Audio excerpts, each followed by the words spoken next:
something, it might just take the pain away.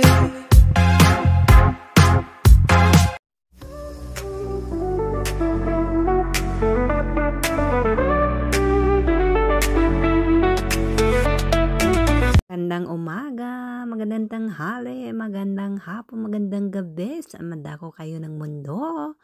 Siyempre, kinukumusta ko kayo. At pagpalain tayo ng mahal na Panginoong Hesukristo. Guys, nandito ako sa autobus at papunta na ako ng Madrid. O, diba? Kaya naman, samahan niyo ako sa aking pagbiyahe. Kaya, tara na!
Nakikita nyo yung daan na yan, ito ay papunta na ng Madrid. At syempre, ito ngayon, dito ko dumadaan yung autobus namin dahil nga ay dito ko nakatuka, guys. And then, habang ako'y nagbo-voice over, grabe ang ulan, super duper ang ulan sa labas, o diba?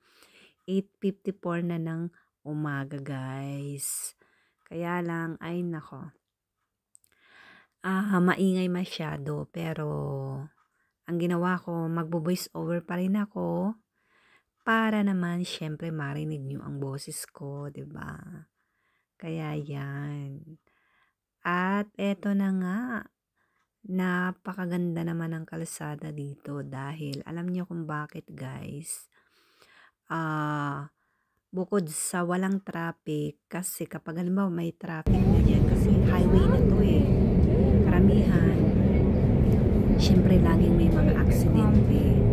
So, kasi may mga way siya na itong kalsadang ito, guys, may mga labasan or pasukan na dito lang sila pwedeng pumasok sa kariterang ito kasi nga iba't ibang koneksyon na so maraming maraming mga kalsada na talagang papasukin to, and then kaya minsan nagbabanggaan sila, nagkakaroon ng aksidente, kaya yun. And then kapag may aksidente na isang beses na mangyari, syempre sa haba nito, and then nagkakaroon ng traffic na matatanggal, guys, ibig sabihin. Kaya pero hindi naman yun nangyayari kaagad-agad like accident na yun. Pero maganda ang kalsada nila kasi walang traffic. Magkaroon na ng traffic agad-agad yung police, diba? Lalo na pag may ambulansya na may taong doon, pinapadaan talaga nila at saka dito bigayan talaga kasi hindi naman sila matyaga na naghihintay na nilang oras, diba? Kasi sa atin hindi naman magtyaga ng oras mga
ggboysing.8 at yung aking Facebook account ay ggboysing naman.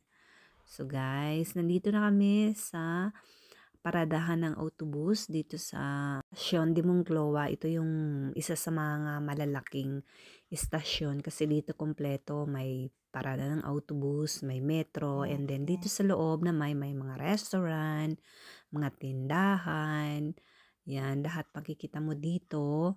Kaya yon, so kompleto din siya guys. At eto na nga, syempre palabas na ako, and then nag-iisip ako habang ako'y palabas kung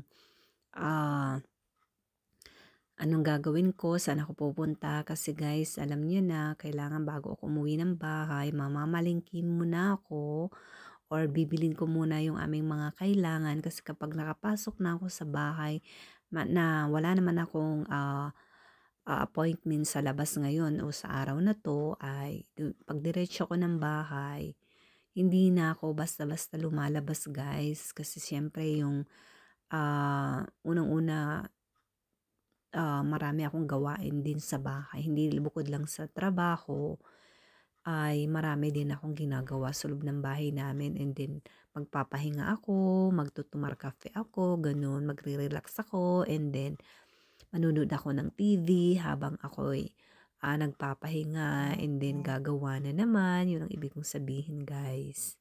So, syempre, alam niyo na, pag single parent ka, ikaw lang talaga, aasahan mo lang talaga yung sarili mo, ganun, di ba? Ganun naman tayo, lalo na kapag mga responsableng tao tayo, hindi lang naman babae or siyempre lalaki din. May mga single parent din na lalaki, di ba? Yun ang ibig kong sabihin na kailangan tayong magsipag, kailangan natin gawin yung tama, yung responsibilidad natin, dahil yun ang pinaka-importante lalo na sa pagiging magulang, na ipakita natin sa ating mga anak kung gaano natin sila alagaan magmula sa umaga hanggang sa gabi bago tayo matulog, 'di ba? Para maging modelo tayo nila, ganun. Kasi alam nyo guys, kaya kami naman naging responsableng mga anak, kasi unang-una nakita namin yung sa magulang namin, lalo na sa papa namin, na magmula sa umaga, pag gumising ng maagang-maaga, 'di ba? And then sa bago kami matulog, inaasikaso din kami, ganun, kasi napaka-responsableng magulang yung aming tatay. Kasi yung mama ko, syempre, nung bata pa kami, wala siya sa poder namin dahil nauna siyang mag-abroad dito sa Espanya. Nako guys, kwentuhan na lang tayo sa susunod ulit. Ito ang magandang baryo namin. O diba, ang ganda kasi kompleto dito. May iglesia, iglesia is simbahan. Kaya yun yan. Napakaswerte ko kasi nakapadpad ako dito sa baryong to na kompleto talaga, diba? Magandang maganda at komportable, maganda yung environment, lalo na syempre may anak ako. Yun ang pinakamaganda bilang isang magulang, na maganda yung inyong kapaligiran, yung ibig kong sabihin. At ito na nga, hindi ako makapasok sa simbahan guys, maaga-aga pa to guys, kaya sarado pa yun. So ito ang aming baryo at maraming tindahan dito, kompleto dito guys. So samahan nyo ako, at alam ko na ang gagawin ko, dadaan muna ako sa Dia bago ako umuwi ng aming bahay. So maraming salamat po sa inyong panonood at pagyakap sa akin. Pagpalain po tayo ng mahal na Panginoon Jesucristo, sa mandako tayo ng mundo. Okay? So guys, hanggang dito na lang po ang aking video, at ingat po kayong lahat. Salamat po ulit. Bye-bye! Tweet, tweet, tweet, tweet, tweet, tweet, tweet, tweet, tweet. Tweet, tweet, tweet, tweet, tweet, tweet, tweet, tweet.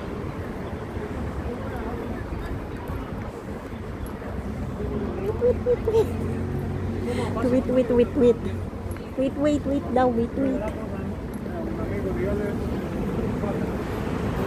So, dito na ako sa aming baryo, at dito ako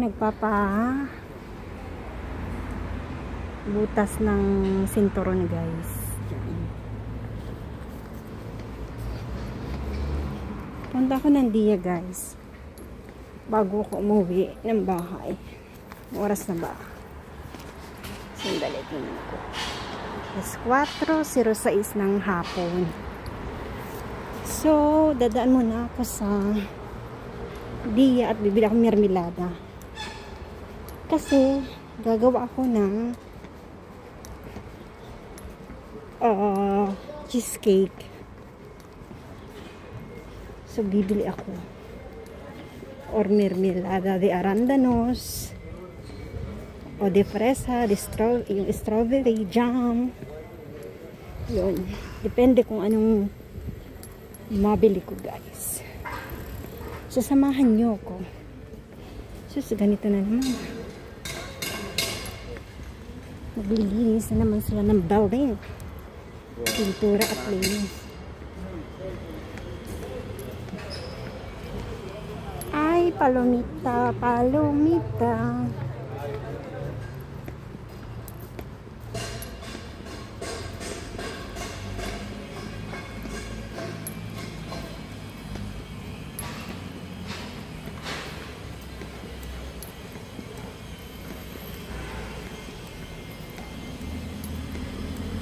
Lubat yung aking AirPod.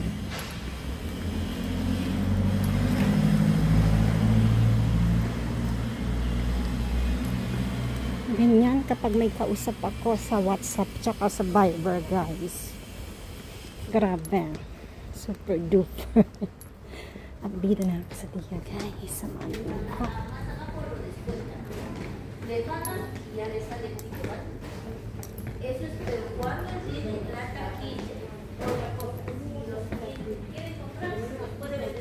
Hola, buenas.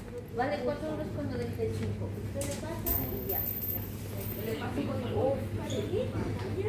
Bibili ako ng salad na. Kasi si Jade gusto niya na mag-salad. Salad daw gusto niya. Tsaka karne. Ay, yung aking paboritong pulpurong. Meron na. Ang aga. Asan yung mermelada? Asan yung mermelada?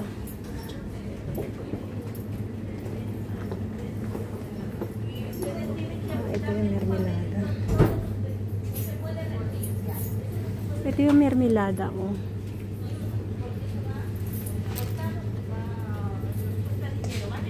Ito strawberry. Pero parang gusto ko itong bosque. Diba?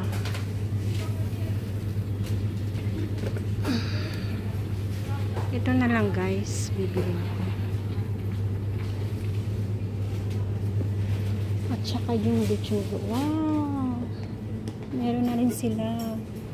Honey tony. Maaga naman. Hindi yung pulburo na ano ko paborito. Nandito na.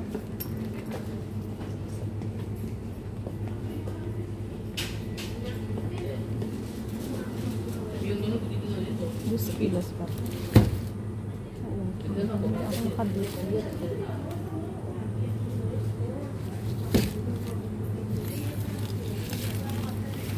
Green naman tong kiwi. Kasi ang paborito ni Jade, gold na kiwi, guys.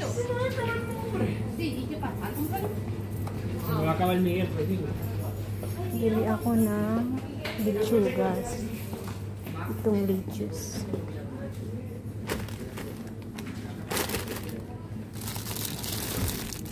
Ah, isa lang pala siya. Kala ko dalawa.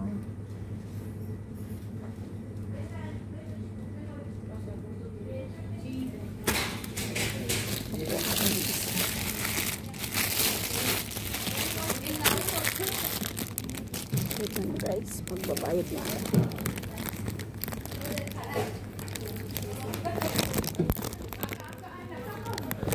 Ilakak ko uno.